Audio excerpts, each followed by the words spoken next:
हंद हंद खां भॼां थो ऐं भोर भोर थियां थो ऐं पोइ लिखां थो थर लाड़ उतर काछो बिला शक मिठो अथम मेवात मिठी टूह कड़ो अक मिठो अथम सिंधड़ीअ जो चपो चपो सम्झां साहु जियां थो ऐं पोइ लिखां थो। अस्सलाम वालेकुम नाजरीन, सिंध मर इत्तेहाद की एक मीटिंग सिंध मर इत्तेहाद जिला सांगड़ के सदर रईस गुलाम मोहम्मद मरी के गांव होत खान मरी में मुनक्कद हुई। नाजरीन, आप देख रहे हैं सांगड़ न्यूज यूट्यूब चैनल और मैं हूं राना नईम अहमद राजपूत। नाजरीन, सिंध मर इत्तेहाद की मुनक्कदा मीटिंग में जिला सांगड़ के शहरों व देहात से ताल्लुक रखने वाले अहदेदारों व मरी बरादरी के सैकड़ों अफराद ने शिरकत की। इस मौका पर सिंध मर इत्तेहाद के जिला सदर सांगड़ रईस गुलाम मरी ने अपने इस्तकबालिया खिताब में कहा कि सूबाई सीनियर नायब सदर जनरल सेक्रेटरी जेके बि हिते जा मुंहिंजे मरी बरादरी जा ओड़े पाड़े जा जेके बि आहिनि ऐं सभिनी जो तहे दिलि सां शुक्रगुज़ार आहियां। अॻ में बि मूंसां गॾु आहे, हींअर बि सदा मूंसां गॾु हूंदा। ऐं सभिनी खां पहिरीं इहो ई चवंदुसि त मरी इत्तेहाद जो जेॾी महिल असां शुरूआत कई त असां 3-4 ॼणा हुआसीं। हींअर माशाअल्लाह असां 35 ज़िला पूरा कया आहिनि। 35 ज़िला पूरा कया आहिनि अनवर मरी जे क़यादत में। असीं उन्हनि खां पुछा था करियूं हींअर ताईं मरी इत्तेहाद जो दावेदार थिया आहियो, तव्हां पहिरीं त ॿुधायो तव्हां कहिड़ा उहिदा पूरा कया, कहिड़ा ज़िला पूरा कया, त पोइ असांखे जवाबु ॾियो। पोइ ताईं वञी ड्राइंग रूम वारी सियासत कोन हलंदी। हिते जेके गॾु हलंदो त गॾु हलण सां सियासत शुरू थींदी।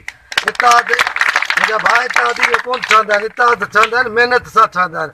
असां जिदोजहद कई आहे, ॾींहं राति गॾु कयोसीं, तॾहिं असां वञी पूरे सिंध खे पूरो कयो। ऐं हिते जे आला हुकाम खे इहो ई चवंदुसि त हिते जेके तेल कंपनियूं आहिनि असांजो हक़ आहे, हिते पाड़ेसरनि जो हक़ आहे। सभिनी खे असीं इहो चवंदासीं बाबा हिननि खे जेके ग़रीब आहिनि उन्हनि खे रोज़गार ॾियो। ऐं तेल कंपनी वारनि जो इहो 7 किलोमीटर ते उन्हनि खे स्कूल ॾिनो आहे, स्कूल ॾियणो अथनि, अस्पताल ॾियणो अथनि, जेके बि सहूलियतूं आहिनि उहे सभु ॾियणो। छो असांखे नथा ॾिना वञनि? उथो हिमत करियो, असांजो आवाज़ु थियो। असीं इंशाअल्लाह हर क़दम ते हर दुख में हर सुख में ईअं कोन्हे जो असां मरी इत्तेहाद खाली मरीन लाइ ठाहियूं।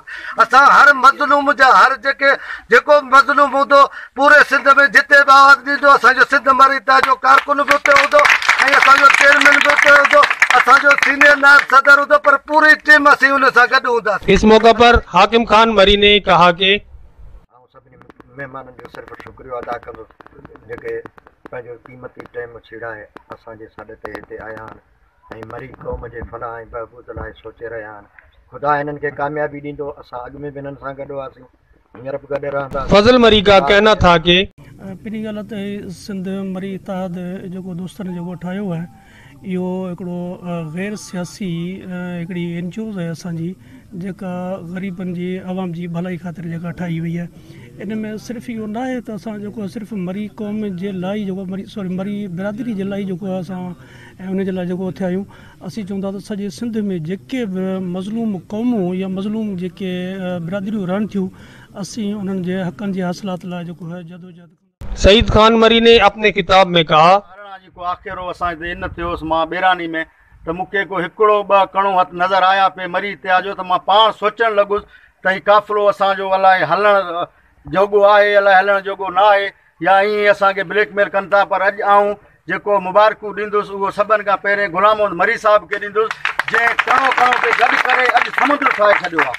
सवन खां असां वधी अॼु अलहमदुलिल्लाह हज़ारनि ते अची विया आहियूं ऐं इनशा ताला असां गॾु आहियूं। जेको असांजो हाल आहे पंहिंजे क़ौम लाइ, बिरादरी लाइ, ऐं पंहिंजो ॿुधाइणु चाहींदुसि त उन ॾींहुं बि ॻाल्हायो वरी साईं खां इजाज़त वठंदुसि, इजाज़त आहे न, साईं खां इजाज़त वठां त पंहिंजो जेको ॻाल्हायूं खोई मरी ऐं सिंधी मरी इन जे बारे में उन्हनि असांजा के दोस्तनि हिकिड़ो ॿ जेको तव्हांखे नज़र नथा अचनि त उन्हनि चयो आहे त साईं मुंहिंजा अगरि खोई मरी सॾाइण ऐब आहे, जुर्म आहे, त पोइ सभिनि खां पहिरियों आऊं खोई मरी आहियां, जाबरू खोई मरी आहियां। जॉइंट सेक्रेटरी महबूब मरी ने कहा हवाली आहे त असां सिंध मरी इत्तेहादी प्लेटफॉर्म तां निकिता आहियूं ऐं असां अमुन जो पैगाम खणी निकिता आहियूं। पंहिंजी मरी बिरादर खे तालीम जा वधि खां वधि ज़ोर लॻायूं पिया, बचनि खे नंढनि खे तालीम ॾिनी वञे ऐं जेको बि पाड़ेसरी को ग़रीब मिसकीन हूंदो असां उनजी हर वक़्तु मदद करण लाइ तयारु आहियूं। जनरल सेक्रेटरी मोहम्मद खान ने कहा कि सिंध मरी इत्तेहाद जिंदाबाद जो मेन मकसद इहो आहे। डिप्टी कमिश्नर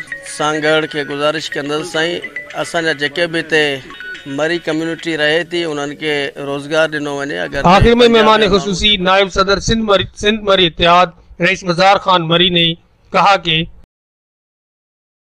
जी गॾिजाणी असां रखी है सांगड़ ज़िले में गुलाम मरी साहब रखी है ज़िले के उहदेदारनि जी गॾिजाणी उन मान में जो आशाना मानी के डिनर कयो वियो आहे।